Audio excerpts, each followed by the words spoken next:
이렇게 물어봤다는 거죠. 여러분, 이 아이가 한 사람입니까? 두 사람입니까? 라피가 이렇게 대답을 한다. 별로 아름다운 얘기는 아니지만 그 머리 둘 있는 아이에게 다가가서 한쪽 머리를 이렇게 툭 때려보라고.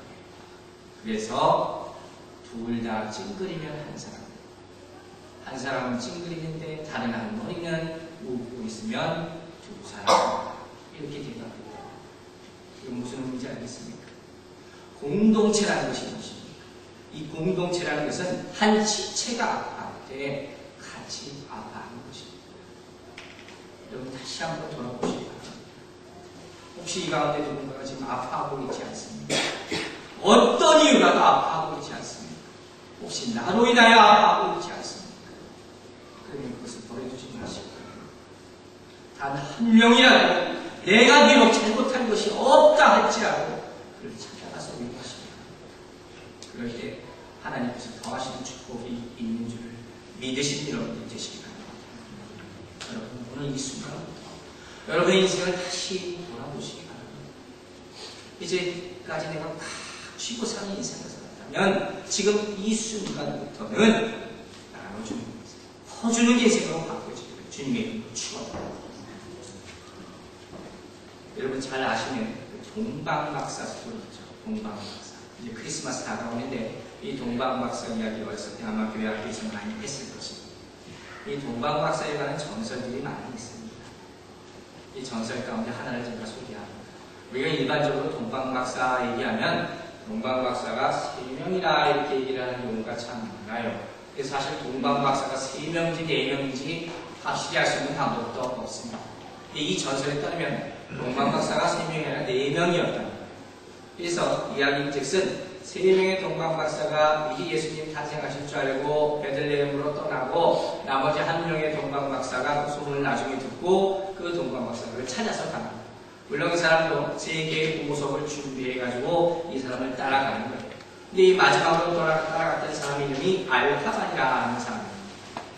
이 알타반이라는 박사가 나머지 3명의 박사들을 찾아서 가서 처음 도착한 곳이 바로 어떤 마을에 도착했는데 그 마을에 도착하자마자 보니까 그 마을에 말라리아가 막 아주 난리가 납니다. 이 말라리아 가는 데로 사람들이 막 죽어나는 겁니다. 근데 그 가운데 한 여인이 자기를 막 찾아오면서 부르짖는 거예요. 나를 좀 도와주십시오. 나에게 약이 필요합니다. 그러니까 이 알타반이라는 사람이 어떻게 했겠습니까? 가지고 있는 3개의 보석 중에 하나를 가지고 약을 싸서 그 여인을 도와주고 살게 됩니다. 그리고 또 길을 떠납니다. 이제 시간이 많이 지체됐잖아요. 그래서 막 속력을 내서 길을 가는데 그리고 나서 베들레헴에 딱 도착했습니다. 베들레헴에 딱 도착해 보니까 어떤 일이 벌어졌겠습니까? 예수님, 아기 예수는 벌써 탄생했어요. 그리고 베들레헴을 떠난 지가 오래된 거예요. 그런데다가 어떤 참혹한 일이 벌어지고 있어요. 헤롯 대왕이 뭐라고 합니까? 나 아직 2살 안 된 얘기를 다 죽이라고 했잖아요. 사냥해.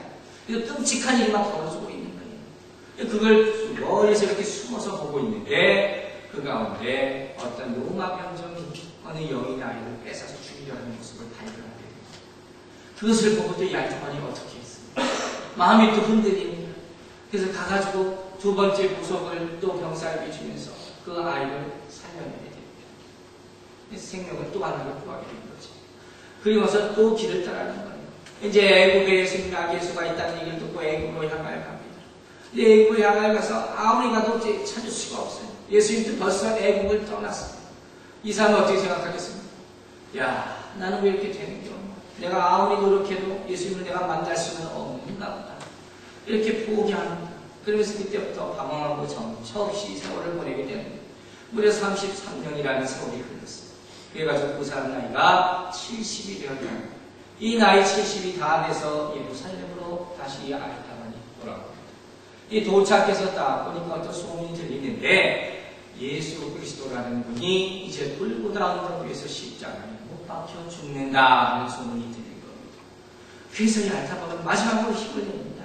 내가 골고다 언덕에 지금 가면 이 예수님을 만날 수 있지 않을까 힘을 내서 그곳으로 걸음을 재촉해서 가는 거예요. 근데 가다 보니까 또 무슨 일이 또 생깁니다. 참 일도 많이 생기는 사람입니다. 어떤 일이 또 생깁니다. 한 노예가 막 울고 짖고 있는데 노예 주인이 막 채찍으로 때리면서 이 노예를 질질질 끌고 가는 거예요. 근데 그 노인이 마침 이 알타반을 보고 또 요 요청을 하는 거예요. 누군지 모르지만 저를 좀 살려주십시오. 이렇게 부탁을 합니다. 여러분 또 이 알타반이 어떻게 했을 것 같습니다. 어떻게 했을 것 같아요. 나머지 하나 있는 보석을 주고 노예를 붙이게 됩니다. 그 가운데 어마어마한 갈등을 하게 됩니다. 내가 이제 보석 하나밖에 남지 않아요. 이걸 팔아서 저 사람 살려야 된다. 아니면 내가 가지고 있다가 나중에 예수님 만날 때 잘도 있고 드려야 된다. 고민을 하지만 결국 이 사람을 위해서 마지막 하나 남은 보석을 다 주게 되는 거예요. 그리고 나서 그래도 내가 가지고 있는 것은 지금 아무것도 없지만 주님 마지막 가시는 길이라도 내가 한번 봐야 되겠다 생각하고 골고다 언덕을 향해서 걸어갑니다. 이제 거기 도착해 보니까 또 무슨 일이 벌어져 있습니까? 예수님이 이미 죽으신 것 같아요. 마지막 순간까지 되는 게 하나도 없어요. 그러면서 정말 심통에 있는데 그 가운데 갑자기 사방이 어둑어둑해집니다. 천둥 번개가 치는 것 같고 그 앞에 보이는 돌무더기 무너져 내리면서 돌이 막 튀어나갑니다. 그런데 또 정말로 운도 없게도 그 돌 가운데 하나가 이 알타반의 머리를 치게 됩니다. 이 알타반의 머리를 피를 흘리면서 막 혼미한 가운데 쓰러집니다. 정신을 잃어 그 가운데 그가 누구고 이 누구겠습니까? 바로 예수님. 그 가운데 나타나십니다.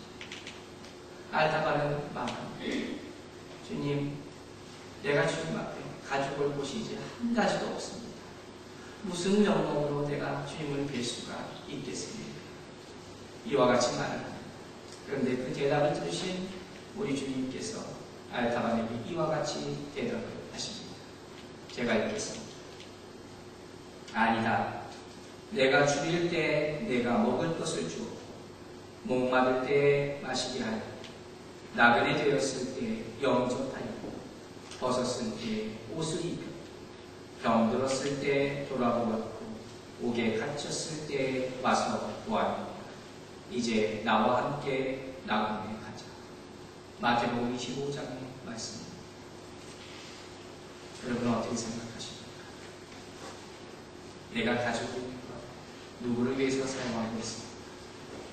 그리고 이것이야말로 이 마지막 말씀이야말로 우리가 사도행전적 삶을 살 수 있는 마지막 방법이에요.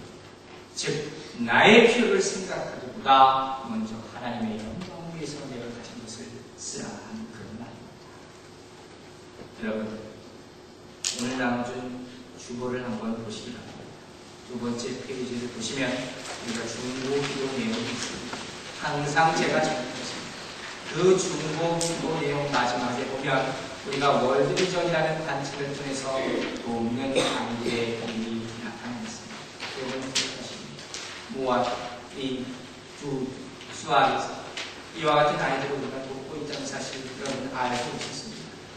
제가 왜 한 주도 빠짐없이 그 이름을 적어놓는지 단 한 번이라도 생각해 보셨습니다.